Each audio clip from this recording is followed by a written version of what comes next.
മനസ്സിൻ്റെ മഹത്വമാണ് ജീവിതത്തെ ശ്രേഷ്ഠമാക്കുന്നത്. ഒരു ഗ്രാമത്തിൽ വളരെ രുചികരമായ ചായ ഉണ്ടാക്കുന്ന ഒരു വൃദ്ധൻ ഉണ്ടായിരുന്നു.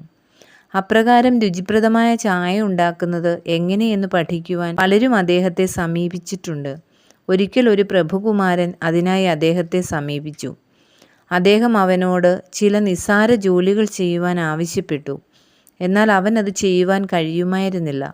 വൃദ്ധൻ അവനോട് പറഞ്ഞു, നീ വലിയ അഭിമാനിയാണ്.